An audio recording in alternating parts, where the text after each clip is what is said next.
Para sa mga mahilig sa kwentong aswang, subaybayan ang aming bagong channel, Aswang Diaries. Aswang Diaries. Pasukin ang mga nakakakilabot na mundo ng mga aswang. Aswang Diaries. Bago natin simulan ng kwento, please like and share the video at huwag na ding kalimutang mag-subscribe.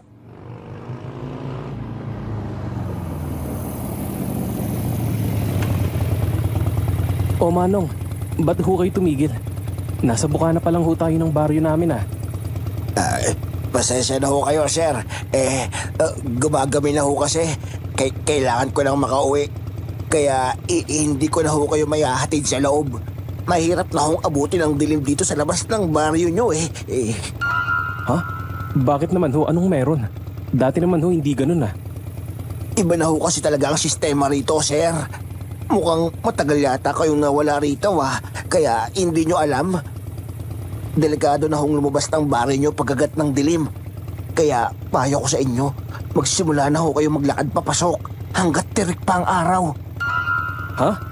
Hindi ko maintindihan. Bakit naman ho?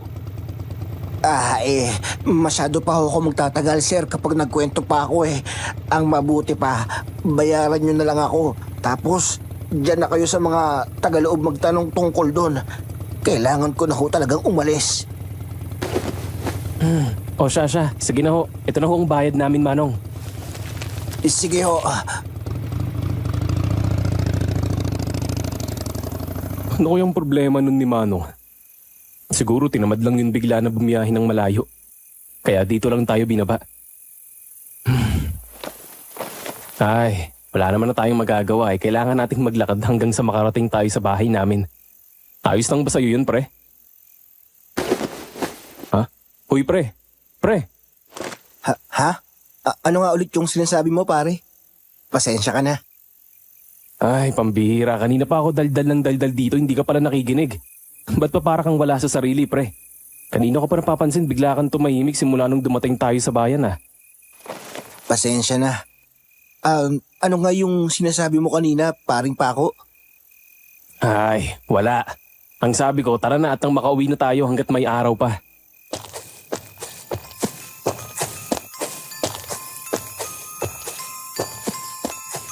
Isang mapagpalang araw po sa lahat ng nakikinig ngayon dito sa Kwentong Takip Silim.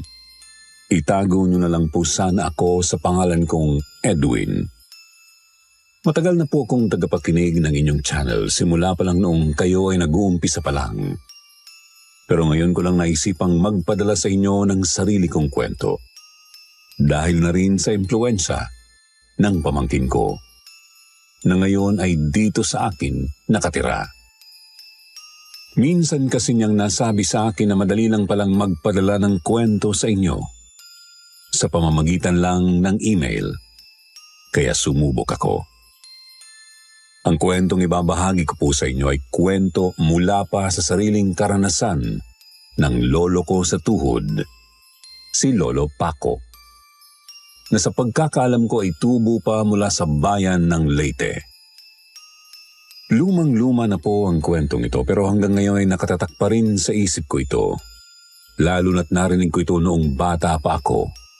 Mula mismo sa lolo kong iyon noong naabutan kong siya ay malakas pa. Nangyari daw po ang kwentong ito noong siya ay binata pa. Mga panahong halos magdadalawang dekada na rin. Pagkalipas ng World War II. Nang maisipan ni Lolo Paco na umuwi sa probinsya nila, kasama ang kapwa ulila at kaibigan niyang tago na lang natin sa pangalang Macario. Naging katrabaho ni Lolo Paco noon sa pinasukan niyang bigasan sa Maynila. Nangyari daw po ang kwentong ito noong siya ay binata pa. Mga panahong halos magdadalawang dekada na rin. Pagkalipas ng World War II nang maisipan ni Lolo Paco na umuwi sa probinsya nila kasama ang kapwa ulila at kaibigan niya na itago na lang natin sa pangalang Marco. Naging katrabaho ni Lolo Paco noon sa pinasukan niyang bigasan sa Maynila. Naging malapit ito sa kanya at halos ituring niya na itong kapatid. Kaya pinili niyang isama ito lalo na't nasangkot sila noon sa isang gulo at si Macario ang umako at sumalo sa kasalanang nagawa ng lolo ko.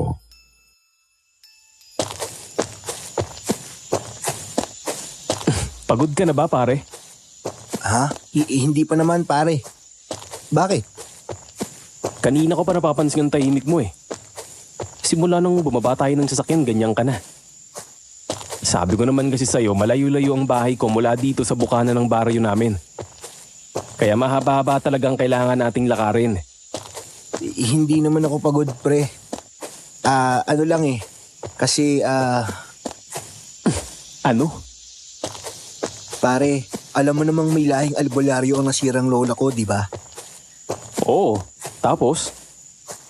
Nabanggit ko rin ba sa'yo na marami siyang naituro at naipasa sa akin tungkol sa pagiging albularya niya? Oo, nabanggit mo na sa akin yan pre, pero ano bang kinalaman yan sa pananahimik mo kanina pa?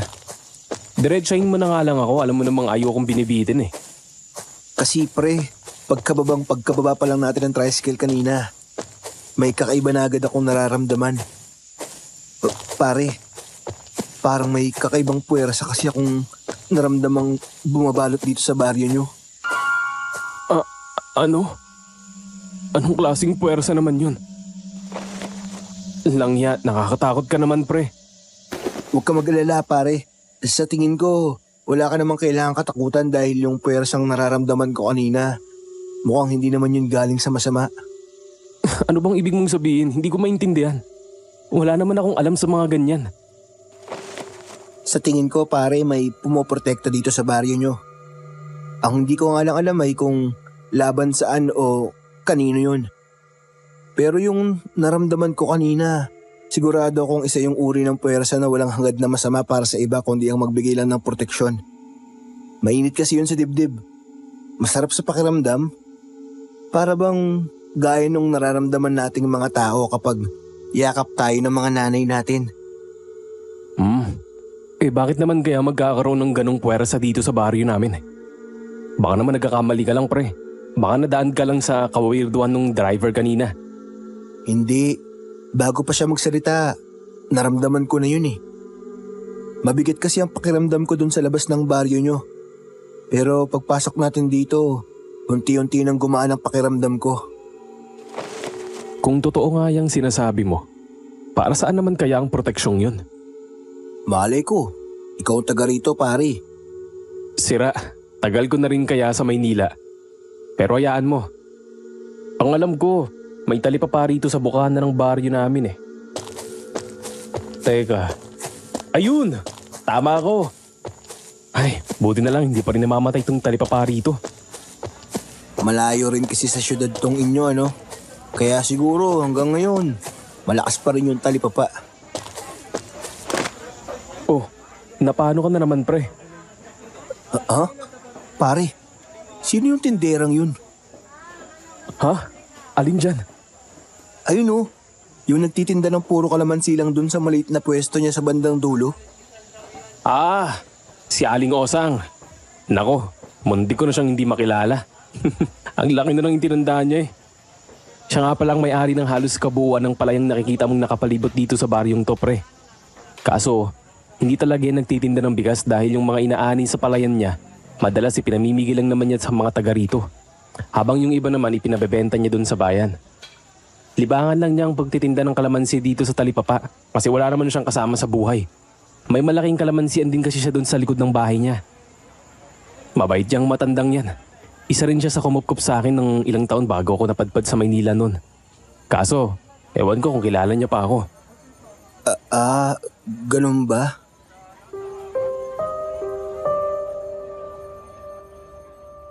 Napakunot ang noo ng binatang lolo Paco ko noon dahil nakita niya raw na hindi inaalis ni Macario ang tingin nito sa matandang si Aling Osang.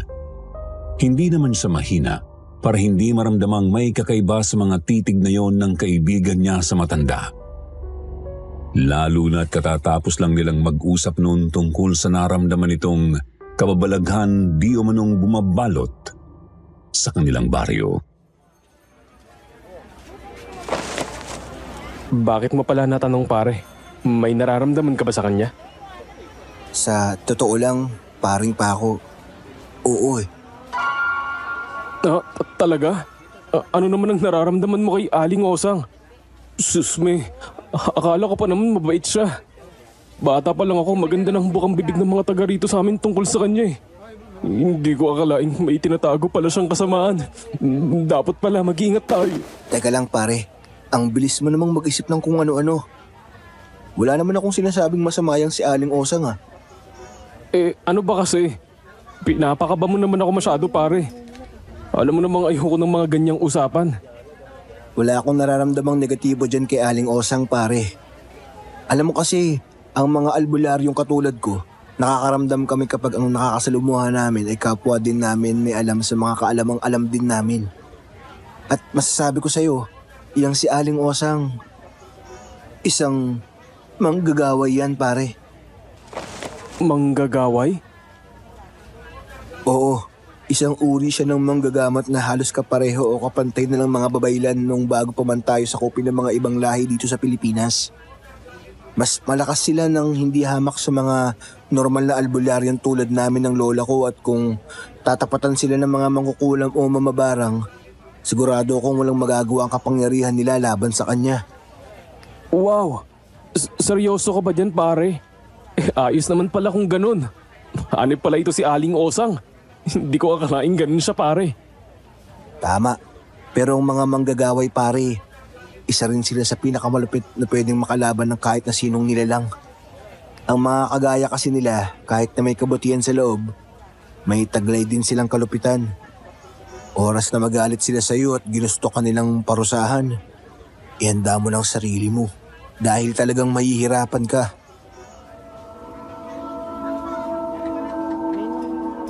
Bigla na lang daw nawala ang ngiti ni Lolo Paco noon dahil sa sinabi ni Macario sa kanya. Ibinalik niya ang tingin niya kay Aling Osang na ngayon ay hinahaplos ang tiyan ng isang buntis na bumibili sa kanya ng kalamansi habang nakangiti ng pagkatamis-tamis.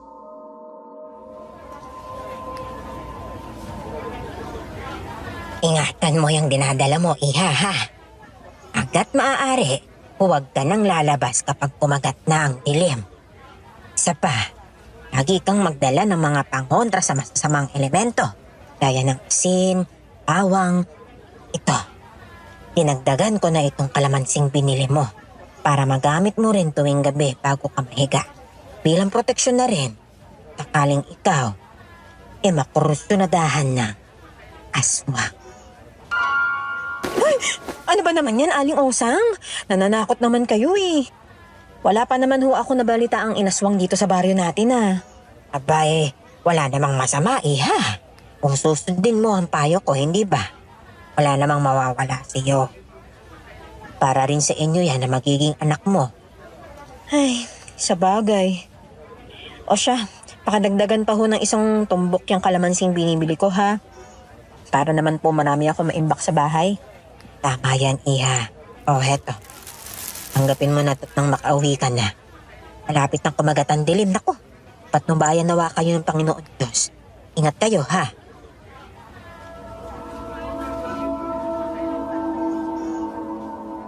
Sinundan pa raw ng magkaibigan ang babaeng buntis nang magsimula na itong maglakad palayo sa tindahan ni Aling Osang ng mga sandaling yun. Halatang natakot ang babae sa naging babala ng matanda dahil halos tumakbo na ito pauwi.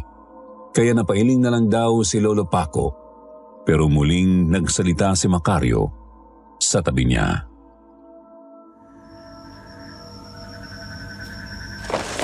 Ang mga kalamansing yun, Oh, anong meron dun sa kalamansi pare? pinapakain niyo yun ng mga orasyon pare. Mga orasyong nagbibigay ng proteksyon sa mga bumibili nito sa kanya. Yun pala yung kanina ko pa nararamdaman. Doon pala nanggagaling yung puwersa pare. Mas Mariosep Macario, tara na nga, umuwi na tayo sa amin. Kinikilabutan ako sa iyo kung ano-anong nararamdaman mo.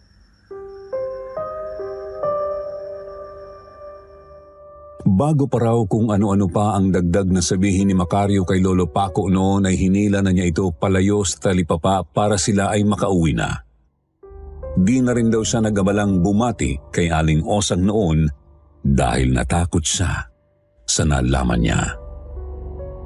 Pero hindi niya napigilang mapalingon ulit kay Aling Osang noong medyo nakalayo na sila at naglalakad na palayo. Napansin niyang nakatitig daw ito noon sa isang direksyon, kaya sinundan niya ang tingin nito. Doon pala ito nakatulala sa bukana ng gubat na malapit lang din sa dulo ng palayan nito.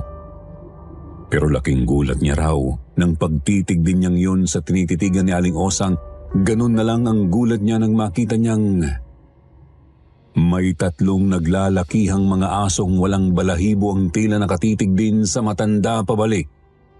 Mga naglalaway at mga pawang nakatayo na parang normal na tao gamit ang kani-kanya nilang mga paa. Diyos ko, ano yun?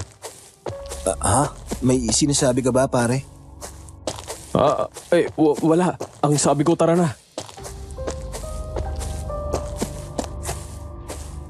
At doon ay tuluyan na nang hinilang kaibigan para makarating na sila sa bahay habang may liwanag pa, gaya ng payo sa kanila ng nasakyan nilang driver ng tricycle kanina. Hindi na raw pinagkaabalahan pa ni Lolo Paco na banggitin ang tungkol sa nakita niya kay Macario dahil sigurado siyang palalakihin lang nito ang tungkol doon. Minabuti ni Lolo Paco ng mga sandaling yun na kimkimin na lang yun at kalimutan. Pilit niya ring pinaniwala ang sarili na namamalikmata lang siya nang makita niya ang mga asong yun na may kakaibang hitsura. Sabi niya pangaraw noon sa likod ng isip niya mas kakaunti ang nalalaman niya sa mga bagay na yun, mas mabuti. Pero hindi pala yun magiging madali para sa kanya dahil na rin sa kaibigang si Macario.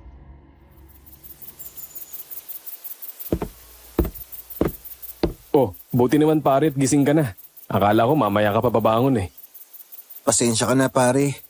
Medyo napuyat kasi ako eh. Halata nga, nangingitim niyang ilalim ng mga mata mo eh. Ano ba naman kasing pinagkakaabalan mo kagabi at anong oras ka na yatang natulog? Hindi kasi ako pinatulog ng kakaisip ko tungkol sa mga nilalang na yun sa labas ng baryo nyo, pare.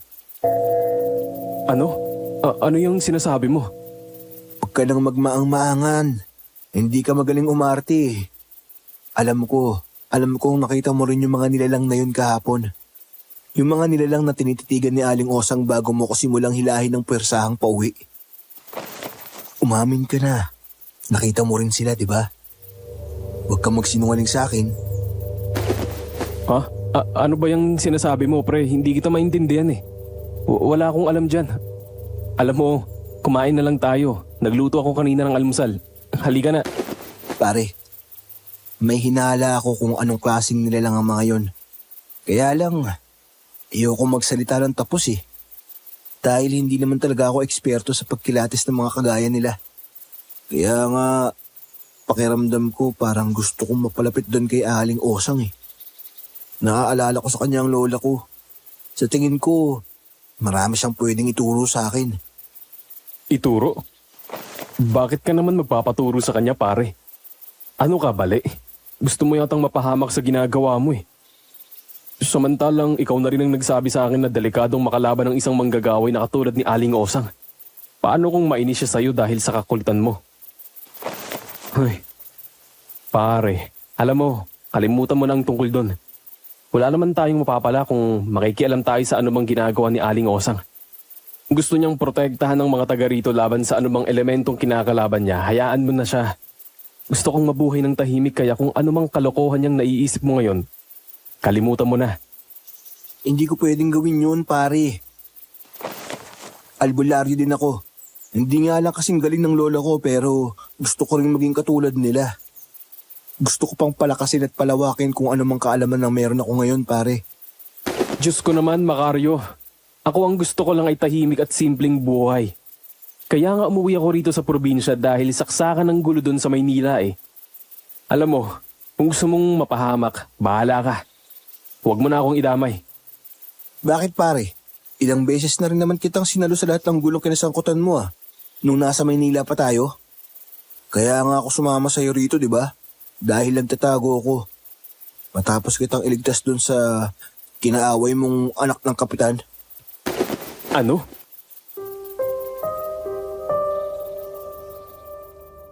Doon na raw hindi nakapag-react ang lolo Paco ko.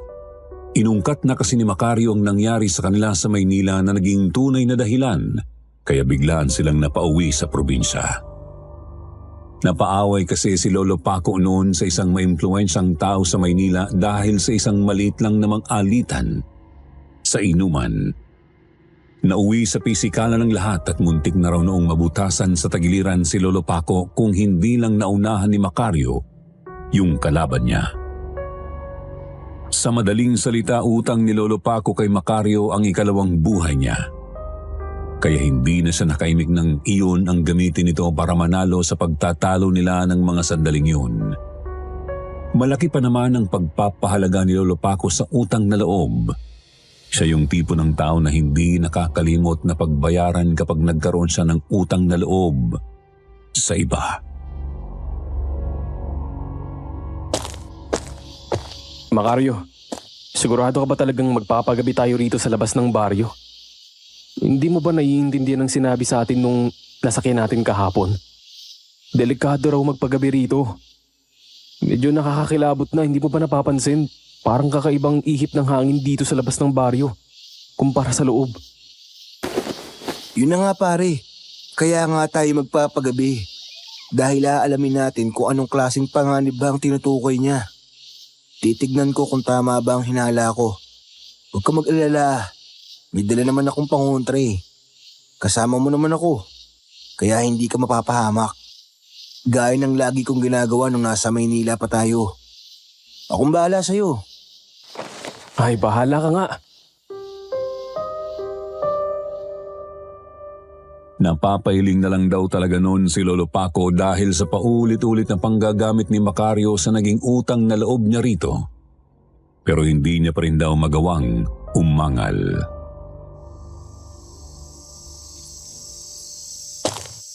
Gabi na. Wala naman akong kakaibang nararamdaman dito sa labas. Hindi pa ba tayo uuwi? Gugutom na ako eh. Gusto ko ng... Shh! Huwag kang maingay pare. Hindi mo ba naririnig yun? Ha? Ang alin? Yung mahihinang angel na yun sa itaas ng mga puno sa paligid natin. Oo nga. Sa tingin ko pare, kanina pa tayo minamatyagan ng mga yan. Ang hindi ko lang alam kung bakit hindi kumukulo tong dala kong hintura na nasa bulsa ko. Kaya hindi ko sila napansin. Nakita ko lang na lumipad pala yung mga ibon dyan sa sangang nasa ulanan mo. Kaya napansin kong may nagtatagong anino dun sa likod ng mga dahon. Ano? Diyos ko naman pare, anong gagawin natin ngayon? Ano ka ba pare? Huwag ka naman magpahalatang alam mong nasa paligid natin sila. Baka bigla nila tayong atakihin. Anong gagawin natin? Tumakbo na tayo pabalik sa loob ng baryo pare. Kapag tumakbo tayo, hahabulin nila tayo. Bakit? Ano bang klaseng mga nilalang yung mga nasa ibabaw natin? Pare nakikita ko para silang malalaking aso. Pero bakit? Bakit marunong silang gumapang sa mga puno na para silang mga gagamba? Aswang. Aswang ang mga yan, mga iho. Kaya mas mabuti, susunod na kayo sa akin, pabalik sa loob ng baryo. Halos magitla raw si Lolo Paco noon nang bigla na lang sumulpot sa harapan nila si Aling Osang. Pero nagtaka siya nang makitang tila ba relax lang ito kahit na sa pagsulpot ng matanda ay mas lumakas pa yung mga pag-angil na naririnig nila sa paligid. Para bang hindi na raw natatakot pang ipaalam ng mga aswang na yun ang presensya nila. Sa puntong yun, bumilis ang tibok ng puso ni Lolo Paco. Hindi niya inakalang sa mismong baryo nila ay masasangkot siya sa ganitong kalagim na sitwasyon. Bigla na lang daw silang nilapitan noon ni Aling Osang dala ang isang tumbak ng kalamansi sa isang maliit na bayong. Inabutan daw sila nito ng ilan sa mga hawak nitong kalamansi. Ay, iho. Eto, kunin ninyo. Tatasin nyo yan, tapos ipahid ninyo sa katawan nyo. Lalo na dun sa mga palapultuhan. Bibigyan kayo nito ng proteksyon. Kalamansi? Bakit ho? Ano bang epekto ng katas nito sa kanila? Kain ko ang mga kalamansing ito ng dasal at orasyon para silang may sariling lakas na nagtataboy sa anumang kasamaan na umaaligid. Ako mismo ang nagtanim ng mga yan. Hindi na nagdalawang isip pa si Lolo Paco. Agad niyang dinampot ang kalamansi at sinimulan itong pigain sa kanyang mga kamay kahit pa medyo nakakaramdam daw siya noon ng panginginig. Ramdam niyang malamig na likidong dumadaloy sa balat niya habang pinapahid niya ito sa kanyang lieg at kanyang mga braso. Sinabayan siya ni Macario na bagamat halatang nag-aalangan ay ginawa rin ang payo ni Aling Osang. Pare, bilisan mo na. Hindi ko gusto ang tingin ng mga aswang na yun sa atin. Matanong ko lang ho, Aling Osang. Ano ho bang klaseng mga aswang ang mga yan? Walang pangalan ng lahi ng mga aswang na yan dahil wala namang nakaaalam na hanggang ngayon may natitira pa rin palang lahi nila. Matagal yata silang nagtago sa mga gubat at iba pang masusukal na lugar para hindi sila maging mainit sa mata ng mga tao. Pero nagsimula na naman silang lumabas. Buhat ng sunod-sunod na dumami ang mga nangangahoy dyan sa loob ng gubat na yan. Ang mga aswang na yan, wala silang kakayahang magpalit ng anyo para magmukha silang tao. Mga halimaw lang talaga sila na hayok sa laman at dugo. Noong unang panahon, ang sabi sa akin ng lola, pinatatakutan daw talaga ang lahing yan ng mga aswang dahil nababaliw sa gutom ang mga yan. Hanggang sa kahit sarili nilang mga kalahi, magagawa rin nilang kainin. Ayon po sa kwento sa akin ni Lolo Paco, sa mga mata nilang dalawa ni Macario noon, kitang-kita nila ang tila galit na reaksyon ng mga aswang sa paligid. Para silang mga hayop na hindi makalapit pero hindi rin umaalis. Unti-unti nilang napansin ang isang aswang na mukhang leader ng grupo. Lumapit ito ng kaunti at ang matalim nitong kuko ay nagliliwanag sa ilalim ng buwan. Bigla itong umuul ng malakas, isang tunog na nagpadagdag sa tensyon ng sitwasyon.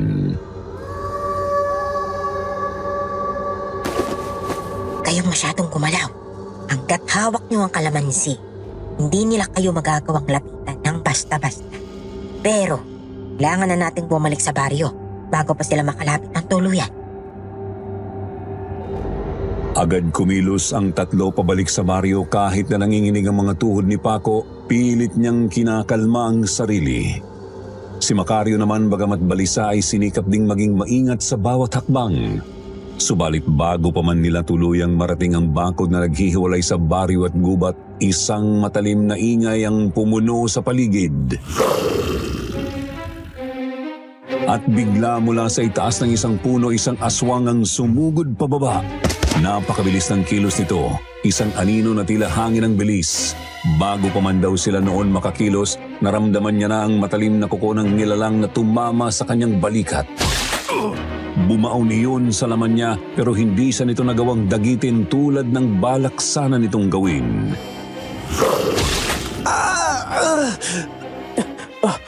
Pare! Diyos ko! Nakalmot ka! Ikaw, iho! Gaan mo nitong kalamansi ang sugat ng kasama mo, bilis! Oo. Sa kabila ng gulat at takot, mabilis na umaksyon si Lolo Paco. Kinuha niya ang isa sa malalaking kalamansi mula sa supot at pinigaraw niya ito sa sugat ni Macario. Agad na sumingaw ang amoy ng kalamansi pero imbes na tumigil, lalo pang lumakas ang sigaw ng kaibigan niyang yun. Bigla na lang daw nangitim yung balat sa paligid ng sugat na parabang nalalason yun dahil sa kagat ng aswang. Ano to? Aling Osang! Hindi ko alam ang gagawin. Kang matakot. Ginagawa lang ng katas ng kalamansi ang trabaho niya. Nilalabanan nito ang lason na iniwan ng aswang dyan sa kaibigan mo. Pero kailangan madala natin siya sa loob ng baryo bago pa kumalat ang kamandag ng halimaw na yan sa katawan nitong kasama mo. Sa bawat hakbang nila pabalik, naramdaman ni Lolo Paco ang bigat ng responsibilidad na dala-dala niya. Karga-karga niya raw noon si Macario na bagamat may ulirat pa ay halatang nanghihina na rin. Hawak-hawak daw nito yung balikat niya ng mahigpit dahil sa sobrang kirot noon. Si Aling Osang naman ay nasa likuran nila, hawak ang supot ng natitirang kalamansi habang pinalilibutan sila ng mga aswang. Malapit na tayo pare. Kapit lang. Tigas na kasi ng ulo mo eh. Pare, pasensya ka na. Nahatak pa kita sa ganito. Ay, tumigil ka na nga. Hindi ito oras para magdrama ka dyan. Nang makarating sila sa mismong tarangkahan ng baryo, bumungad ang liwanag mula sa mga garapang nakasabit sa mga tindahan ng talipapa.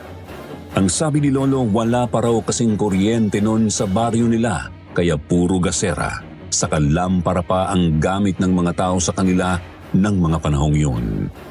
Pero pakiramdam daw ni Lolo Paco, yun na ang pinakaligtas na lugar sa buong mundo ng sandaling yun. Kaya lang bago pa man sila tuluyang makapasok, isang malaking anino ang humarang sa daanan nila. Ano naman yan? Sa harapan nila ay ang leader ng mga aswang, ang nilalang na may pinakamalaking katawan at pinakamatalim na tingin sa lahat. Itinaas nito ang mga kuko nito na nagbabanta ng isa na namang muling pag-atake. Pero bago pa man ito makagalaw, biglang naglabas si Aling Osang ng isang garapon na meron daw lamang kung anong uri ng likido. Hindi raw alam ni Lolo Paco kung ano yun, pero wala na siya sa wisyo para mag-usisa pa, kaya nanood na lang daw siya. Nakita niyang ibinuhos ni Aling Osang ang laman ng garapon sa lupa. Pagkatapos noon, bigla na lang daw nag-atrasa ng mga aswang at parang mga takot na nagsitakbuhan palayo.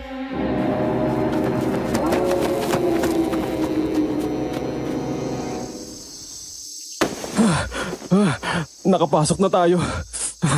Salamat sa Diyos. Pero hindi pa ito tapos, iho. Kailangan pa natin gamutin ang kaibigan mo bago mahuli ang lahat. Isa pa, siguradong simula ngayon, hindi na kayo titigilan ng mga aswang na yon. Kaya, mahihirapan kayo makalabas nitong baryo. Bakit naman ho? Matagal ng kaaway ang turing sa akin ng mga halimaw na yon. Kaya siguradong pati kayo ay dadamay na nila ngayon sa galit nila sa akin. Sa loob ng bahay ni Aling Osang, nagpatuloy ang tensyon habang pilit nilang iniligtas si Macario mula sa tiyak na kapahamakan. Aling Osang, parang lalong lumalala si Macario. Tingnan niyo ang sugat niya. Umiitim na ang buong braso niya. Kailangan natin umaksyon agad, iho. Ang kamandag ng aswang na yun ay hindi ordinaryo. Para bang dinisenyo talaga yun para gawing alipin ng sino mang mahawahan nila. Anong ibig niyo kung sabihin? Kapag hindi natin napigilan ang pagkalat ng kamandag sa katawan nitong kaibigan mo, malaki ang posibilidad na mahawa rin siya ng pagiging aswang, iho. Diyos ko po.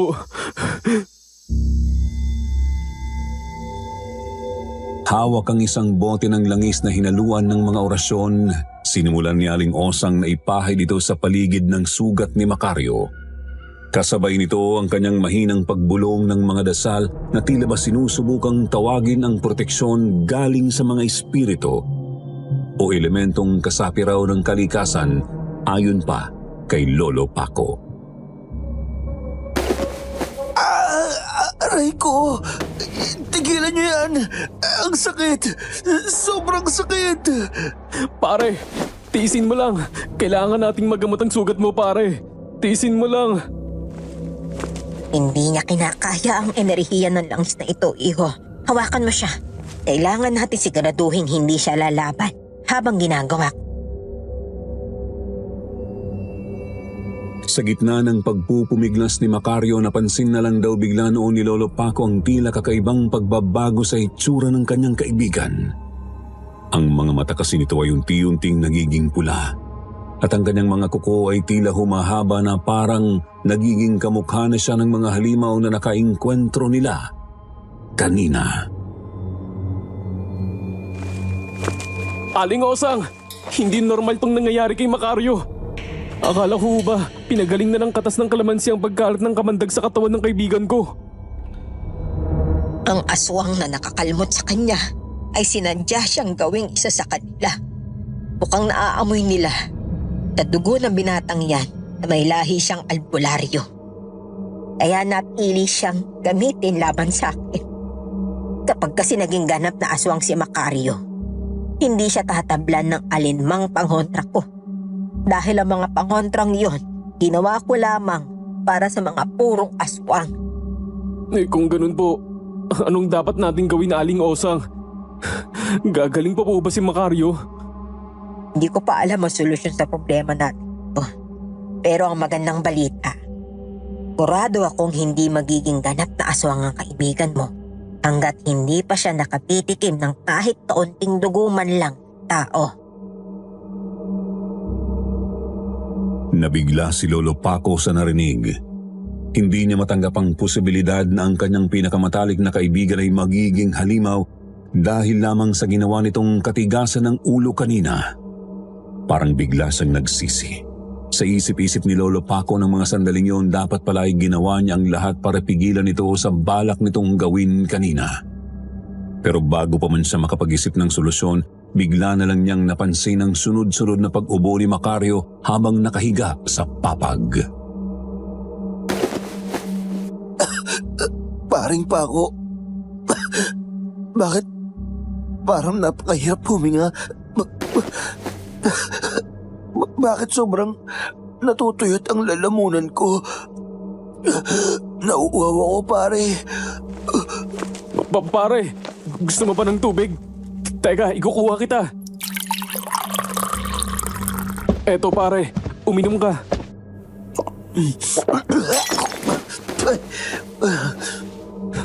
Ano bang problema? Akala ko ba nauuhaw ka? Pare, hindi tubig ang hinahanap ng lalamunan ko. Iba ang gusto kong mainom eh.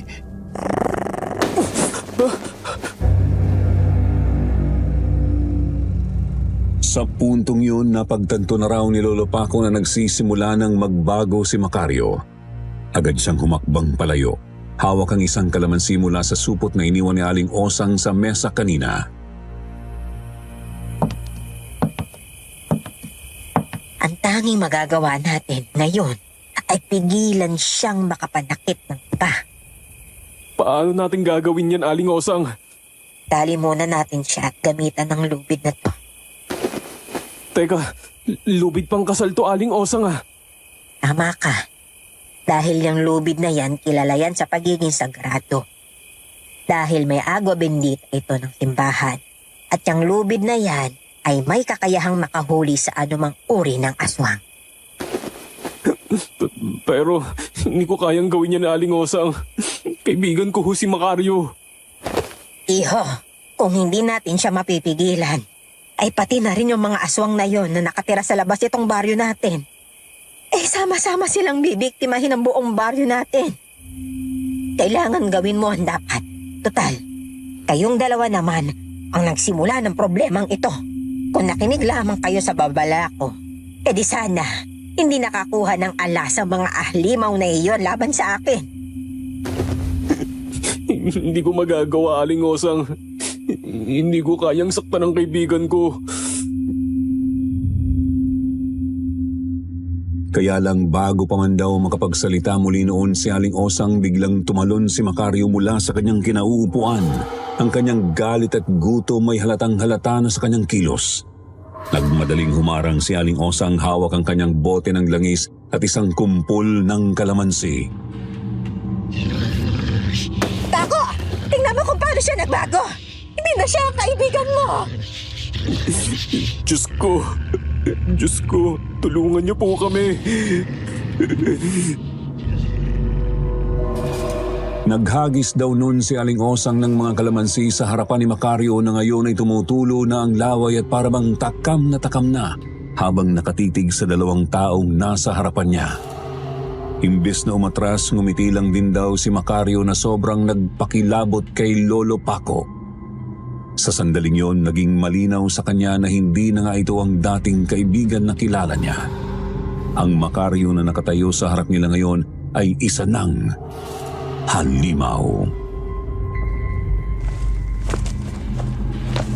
Paring Paco, tulungan mo naman ako. Gutom na ako. Nababaliw na ako sa gutom. Macario, pasensya ka na pare. Patawarin mo ako. Doon humakbang si Paco sa harap ni Aling Osang, dala ang natitirang kalamansi mula sa mesa.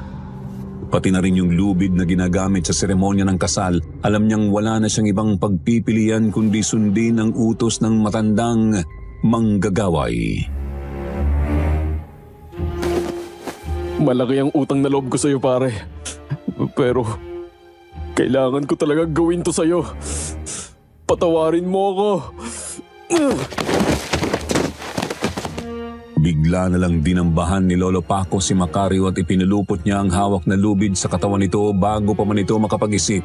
Sinubukan pa raw ni Macario na magpumiglas noon, pero habang nagpupumiglas ito, kitang-kita raw ni Lolo Paco na yung lubid ay parang lalo lang bumabaon sa balat ni Macario. Umuusok ang bawat balat na dampian nito na parabang nasusunog yun. Huwag kang huminto, iho. Ganyan talaga ang epekto niyan. Hayaan mo siya kung ayaw mong ikaw ang masaktan niya. Hindi pa naman siya ganun kalakas dahil hindi pa siya nakatitikim ng dugo ng tao. Kaya kayang-kaya mo pa yan, iho. Paring Paco, ano to? Ano tong ginagawa mo sa akin? Bakit mo ako kinakalaban? Akala ko ba magkakampi tayo? Huwag na huwag kang makikinig sa kanya, Paco. Hindi na siya ang kaibigan mo, tandaan mo. Hindi na ang kaibigan mo ang nagsasalita ngayon, kundi ang kamandag ng aswang na kumokontrol sa kanyang katawan ngayon. Alam ko, Aling Osang. Alam ko ho. Nang hindi magpatinag si Lolo Paco sa panlilinlang sa kanya nang ngayon ay aswang na ring si Macario, inangilan na lang siya nito at tinigtigan ng masama. Grabing kilabot daw ang nararamdaman ni Lolo noon, pero tiniis niya yon kaysa naman sa mas marami pa ang mapahamak sa baryo nila. Hirap na hirap siya kasi hindi lang naman niya basta matalik na kaibigan si Macario. Ito lang din ang natitira niyang pamilyang maituturing, tapos mawawala pa. Ilang araw na raw noong sinusubukan ni Aling Osang at Lolo Paco na lunasan si Macario, pero tila wala ng pag-asa. Ang kaso nito, ang bawat orasyon, dasal at pangontra na ginawa ni Aling Osang ay hindi raw tumatalab. Sa kabila ng lahat ng pagsisikap nila, patuloy na humihina si Macario dahil halos hindi na siya makakain, sanhi nga ng kakaibang kalam ng sikmura niya na iba ang hinahanap na pagkain.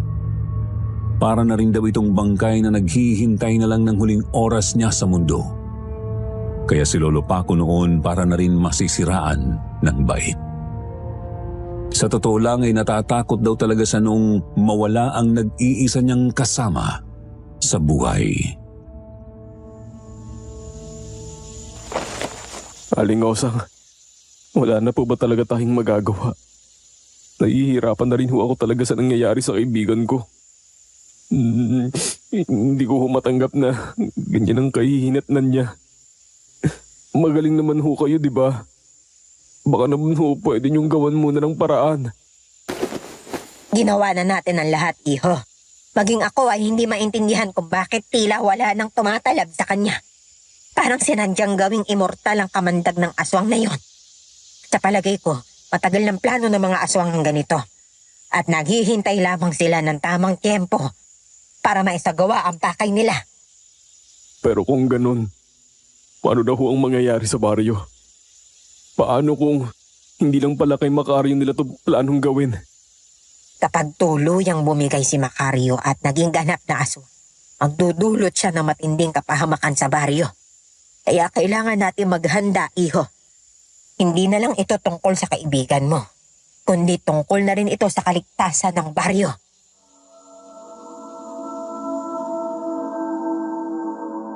Bago pa man makasagot si Paco, isang nakakakilabot na sigaw ng babae ang narinig nila mula sa likod bahay ni Aling Osang. Agad silang tumakbo papunta roon at bumungad sa kanila ang isang nakahandusay na buntis na babae. Duguan at wala ng buhay. Ang kanyang tiyan ay wakwak at halatang matinding karahasan na ginawa sa kanya. Umaagos pa ang dugo sa puwerta ng babae. Halatang dinukot mula doon ang sanggol na ipinagbubuntis nito. Diyos ko po! Aling Osang, ano hong gagawin natin? Iho! Nakawala na si Macario! Wala na siya rito! Diyos ko! Hindi pwede. Hindi pwede to. Nakita nilang nakalas na ang sagradong lubid na ginamit nila upang itali si Macario. Ang bakas ng mga nalapnos na balat nito ay nanatiling nakakapit pa sa lubid na yun. Ganon din ang umaalingasaw na amoy nitong parabang amoy na bubulok na hayop. Paano siya nakawala, Aling Osang? Sabi niyo ho, hindi siya makakawala sa lubid na yun. Wala na ho siya. Iba ang nagagawa na sobrang gutom, Iho. Ang kamandag ng aswang ay hindi lamang nakaaapekto sa laman, kundi pati sa diwa ng tao. Base sa mga bakas na naiwan dyan sa lubid. Pinilit niyang alisin ang lubid sa katawan niya kahit pa makahid na sarili niyang balat at tapa. Diyos ko po, ang kaibigan ko. Kasabay ng kanilang pagtayo sa paligid ng bangkay ng babae, narinig nila ang malalakas na angil mula sa labas ng baryo. Tila raw yun mga ingay ng nagkakasiyahang nilalang na nakahanap ng bagong kaalyado. Napatingin si Lolo Paco at Aling Osang sa direksyon ng mga naririnig nilang pag-angil. Hindi naman daw malakas ang hangin noon, pero yung mga sangat dahon ng punong nakapalibot sa bakuran ng kanilang baryo, animo nagsasayawan.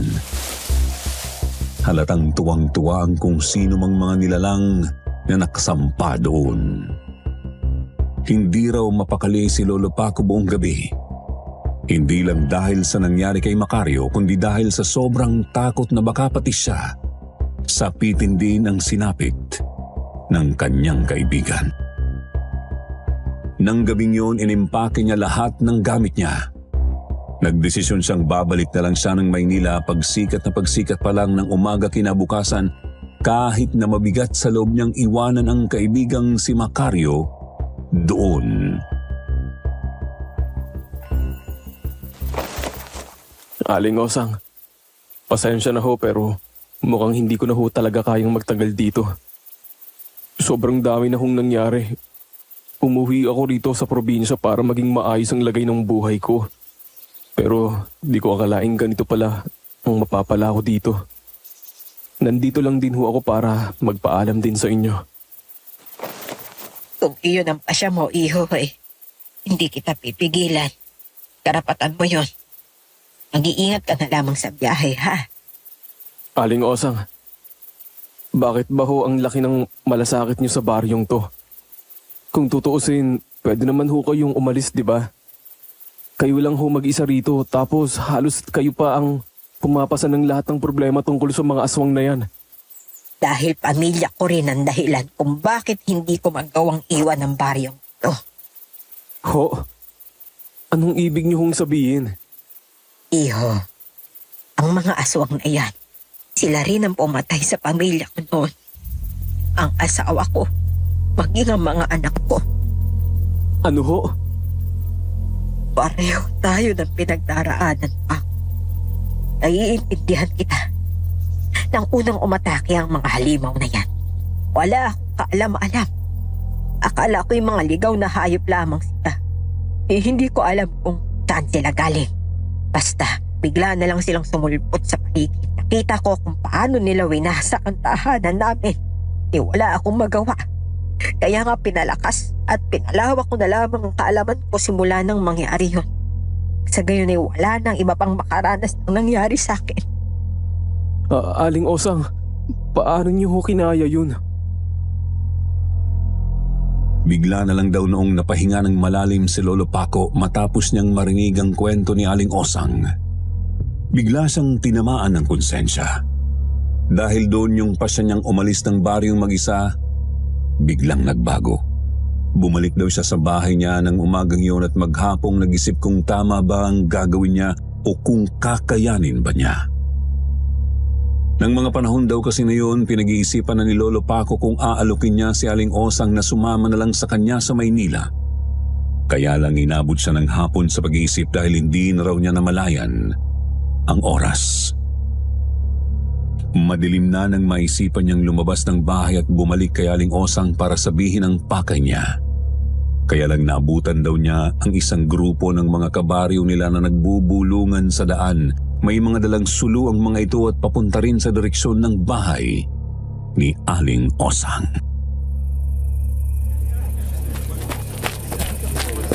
Pare, teka sandali. Saan ho kayo pupunta?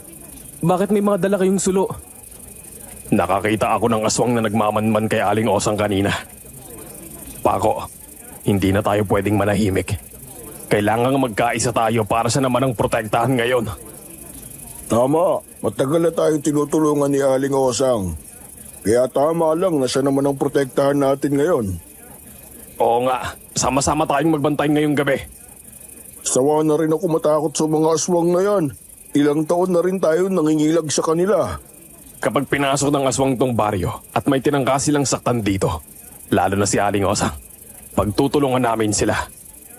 Matagal na rin namin gustong gawin to. Nag-ipon lang kami ng pwede naming panlaban sa kanila. Ano, sasama ka ba? Teka, nasaan nga pala yung kasama mong umuwi rito sa baryo natin? Mas maganda siguro kung mas marami tayo. Baka gusto niya ring sumama para tumulong.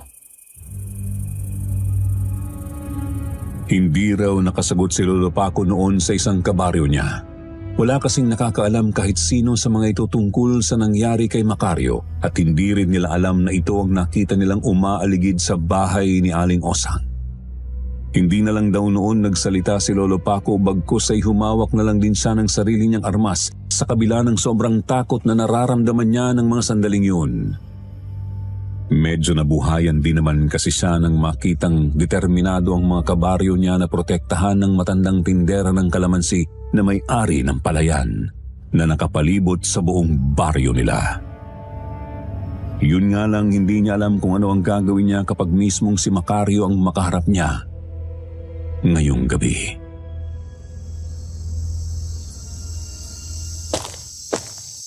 Paco, iho. Akala ko ba umalis ka na kaninang umaga? Nagbago ho ang isip ko, Aling Osang. Hindi ko ho pala kayang iwan na lang kayo rito sa ganitong sitwasyon. Lalo na kami ni Macario ang may kasalanan nito. Sana'y tumuloy ka na, iho. Baka mamaya'y mapahama ka lang dito. Kaya nga sabi ko, mainit ka na rin sa mata ng mga halimaw na yan. Dahil nakita nilang tinulungan mo ko ng gabing yon. Hayaan nyo na ho. Wala na rin naman ho akong magagawa eh. Kung mamamatay, di mamamatay.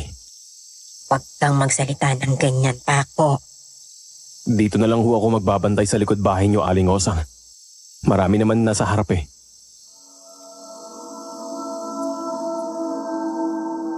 Iniba na lang daw ni Lolo Paco noon ang usapan para hindi na rin mag-alala pa si Aling Osang. Nagpunta siya sa likod bahay para sana magbantay pero hindi niya akalain na sa pagpunta niya palang doon mag-isa, muli niyang makakaharap ang matalik na kaibigan na ng mga panahong yun ay aswang na. Macario? Diyos ko! Tulo! Hindi na raw nagawa pang ibuka ni Lolo Paco noon ang bibig niya kasi bigla siyang dinambahan ni Macario. Galit daw ang itsura nito, nagtatagis ang bagang at tumutulo pa ang laway. Halos makita na rin ang mga ugat nito sa noo sa sobrang gigil nito. Para bang sa sobrang galit daw ng itsura ni Macario sa kanya ng mga sandaling yon, pakiramdam ni Lolo Paco, siya ang sinisisi nito sa nangyari sa kanya. Pare, ako to si Paco. Pero imbis daw na makinig ito sa kanya, bigla na lang nitong hinawakan ang bibig niya. Ipinasok nito ang mga daliri ng dalawa niyang kamay sa loob ng bibig ni Lolo Paco. Pagkatapos ay pilit iyong pinabuka. Tapos nagsimula raw ngumanga si Macario. Inilabas ang dila kung saan tumutulo pa ang napakalagkit at umalingasaw nitong laway na akma na sanang dederecho ng tulo sa bibig ni Lolo. Tinasabi ko na nga ba nandito ka? Paco, iho, saluhin mo ito. Kalamansi na naman. Aling Osang, wala na tong talab sa kanya, di ba? Gamitin mo na lang, iho. Sa sobrang tarantaraw ni Lolo, basta na lang niyang ipinasok sa loob ng bunganga ni Macario yung kalamansi, dahilan para biglasan itong mabitiwan. Umusok ang bunganga ng aswang sa mismong harap niya pero hindi pa rin ito natinag. Bagkus ay lalo pang araw nagalit ang hitsura ng mukha nito. Umakma ulit itong dadambahin si Lolo. Ayun! Ayun ang aswang! Teka Paco, di ba yan yung kaibigan mo?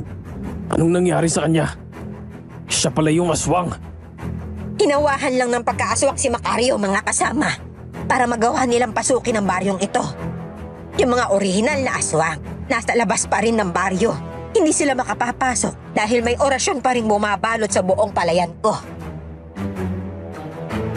Bigla na lang daw nagngisian noon ng mga kabaryo nila na may hawak na sulu. Medyo kinabahan si Lolo Paco nang magsimula silang humakbang papalapit kay Macario na noon ay halatang hirap na hirap pa rin sa ginawa niyang pagpasak ng kalamansi sa lalamunan nito. Aling Osang, di ba ho sabi niyo sa amin dati? Para siguraduhin mapatay namin ang aswang, dapat pugutin namin ang ulo. Pugutin ang ulo? Oo Paco, kaya pasensya ka na. Wala na rin namang pag-asang bumalik sa dati ang kaibigan mo dahil halata namang ganap na aswang na siya. Kaya mapatawad mo sana kami. Teka mga kasama, huwag mo na kaming pigilan. Kasi kung pipigilan mo kami, mapipilitan kaming patulugin ka para hindi ka na maging sagabal sa amin. Napalunok na lang daw noon si Lolo Paco dahil halata sa mga kabaryo niya na hindi napapapigil ang mga ito. Wala na siyang nagawa noon kundi ang mapayuko na lang at mapaiyak habang nilalapitan niya sila. Hoy Paco! Sinabi kong huwag ka nang makialam dito, di ba? Pasensya na pero baka naman pwedeng hayaan niyo nang ako na lang ang gumawa nun sa kaibigan ko. Ano? Pero hindi na raw niya hinintay pa ang sagot ng mga ito. Nilapitan niya si Macario na nakaluhod na ngayon habang hawak pa rin ang sarili niyang lalamunan. Masama ang tingin nito sa kanya. Pero kita niya sa mga mata nito na parabang naluluha rin ito at parang gustong humingi ng tulong. Alam niya na hihirapan na rin ito sa sitwasyon niya ngayon. Pare, patawarin mo ako ha. Hindi ko gustong gawin to pero kailangan. Paco! Ayos lang ho, Aling Osang. Sa tingin ko mas matatanggap ni Macario na ako na lang ang gumawa nito sa kanya kaysa iba.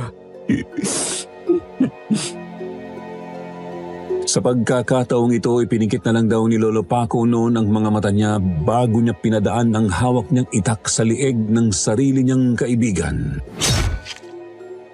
Oho, nang gabing yon pinatay niya si Macario. Tandang-tanda ko pa kung paanong lumuha si Lolo Paco noong kinikwento niya sa amin kung paano niya inilibing sa likod mismo ng bahay ni Aling Osang ang ulo ng sarili niyang kaibigan. At kung paano nila sinunog ang katawan nitong agad-agad ding nabulok.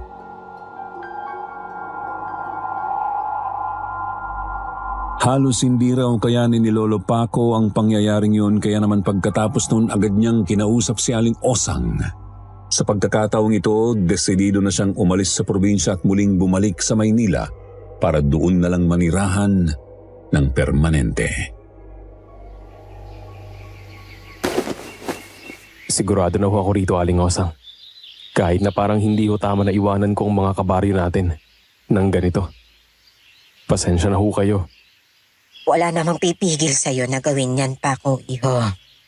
Sa tingin mo, yan na makabubuti sa'yo.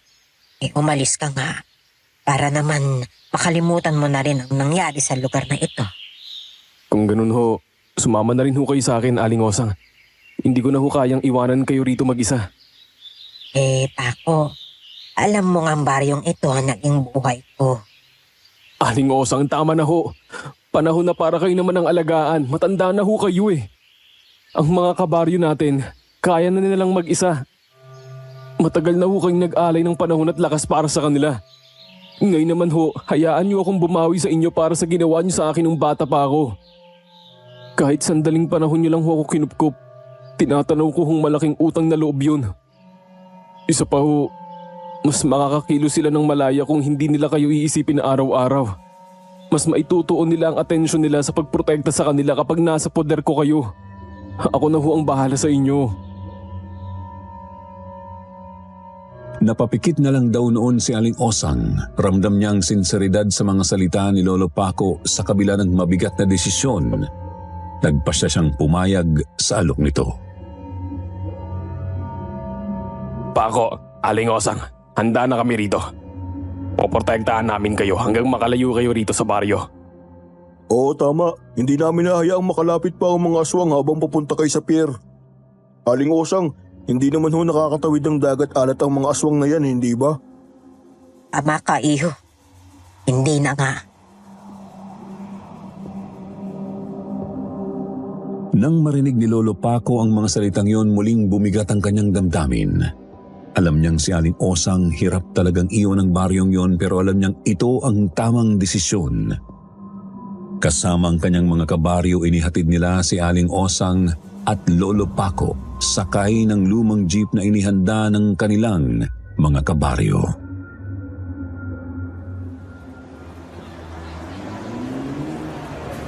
Dito na kami, pare. Ano, ayos na ba talaga kayo? Ayos na kami. Ingatan mo na lang si Aling Osang, Paco. Sana, kapag maayos na ulit ang lahat, bumalik kayo rito. Oo nga naman, Paco. Gusto namin makita ulit si Aling Osang kapag wala nang banta sa buhay niya. Oo, ibabalik ko si Nay Osang dito pag maayos na lahat. Makikibalita pa rin ako rito. Gagawa ako ng paraan.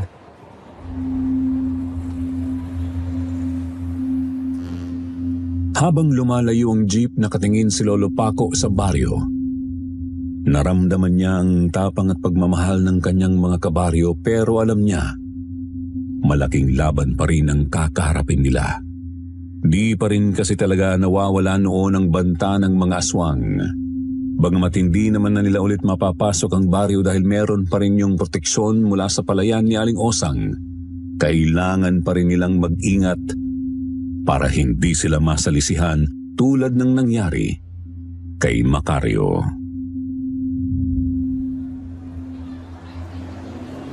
Paco, bago tayo tumuloy, kailangan nating magsimula ulit doon. Handa ka ba? Abay, ako'y alagain na dahil sa katandaan ko. Baka naman Handang-handa na ho ako, Nay Osang. Gagawin ko ang lahat para mabigyan kayo ng tahimik na buhay. Gaya ng ginawa niyo para sa akin nung ulila pa lang ako. Salamat sa iyo, anak. Iniwan ni na Lolo Paco at Aling Osang ang baryo. Sa Maynila, nagsimula ng muli ang buhay ni na Paco at Aling Osang, pero dala nila ang mga alaala ng baryo at ng mga aswang. Samantalang ang mga kabaryo ay nanatiling matatag sa pagharap sa mga bagong hamon sa kanilang baryo. Hindi na nagpatinag ang mga ito sa mga halimaw pagkatapos mawala ni Aling Osang doon. Nakikibalita pa rin daw si Lolo Paco sa pamamagitan ng sulat at doon niya nalalaman na unti-unti raw nawala ang banta ng mga aswang laban sa kanilang baryo. Hanggang sa tuluyan ng nag-alisan ang mga ito. Ilang taon din daw ang naging pagitan noon dahil may asawa na si Lolo Paco nang mabalitaan nilang sa wakas ay ligtas na ulit ang baryo. Ano ho? Nag-alisan na lang sila ng basta? Parang hindi ho ako naniniwala. Baka mamaya patibong lang yun. Para makampante ang mga kabaryo natin. Nay Osang, ano kaya ho kung bumalik muna ako saglit dun? Ibibilin ko muna kayo sa misis ko tapos... Puminahon ka lang ito. Alam mo, gano'n naman talaga ang mga aswang. Kaya nang bigla na lang nilang pagsulpot doon sa lugar natin. Hindi talaga imposible na basta-basta na lang din silang umalis. Lalo na at wala silang napapala sa baryong yun na hindi naman nila magawang pasukin.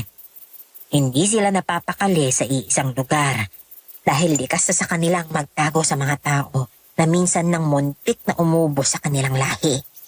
Sa tingin ko, naghanap na ulit ng mapagtatago ang lungga ang mga iyon. O di kaya po ano? Nay Osang, O di kaya, gaya ng ginawa nila noon, sila-sila rin ang tumatapos sa sarili nilang lahi dahil sa matinding gutom. Ano hong ibig yung sabihin, Nay? Kinain nilang mga sarili nilang kalahi. Oo, gano'n na nga. Lalo pa't hindi naman kumakain ng mga hayop ang uri ng mga aswang na yun. Tao at kapwa aswang lamang gusto ng panlasa nila.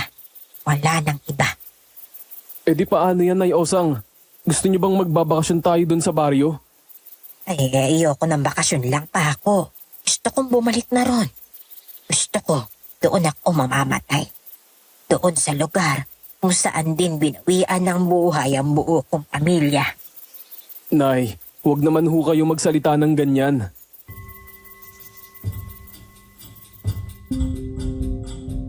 Pero talagang malakas daw pala ang pakiramdam ng matatanda, Sir Jupiter. Ayon kasi sa kwento ng lolo ko, pagka-uwi daw nila noon sa baryo talagang binawian agad ng buhay si Aling Osang kinagabihan. Pero alam niyang masaya ang pagkawala nito dahil mapayapa lang itong natutulog ng nakangiti nang malagutan ito ng hininga. Umabot daw ito sa edad na 98 nang hindi nag-uulyanin man lang o di kaya ay nagpapahirap. Kaya nga ganoon na lang din ang lungkot ni Lolo Paco noon. Natatandaan ko pa halos ayaw pa naming maniwala ng mga pinsan ko nang ikwento sa amin ni Lolo Paco ang tungkol sa karanasan niyang ito. Kundi lang niya ipinakita sa amin ang pangil ng aswang na hanggang sa bawian siya ng buhay ay mananatiling suot-suot niya sa kanyang leeg. Ang sabi ni Lolo Paco, kinuha niya raw yun sa pinugot niyang ulo ni Macario bago niya ito ilibing. Hindi ko makakalimutan ang kwentong ito dahil sa isa ito sa mga kwentong bumuo ng kabataan ko, Sir Jupiter. Sa maniwala man o hindi ang mga kapwa ko tagapakinig dito sa channel nyo o kahit sabihin pa sa akin ng iba na parang hindi totoo ang kwentong ito, ayos lang. Gusto ko lang talaga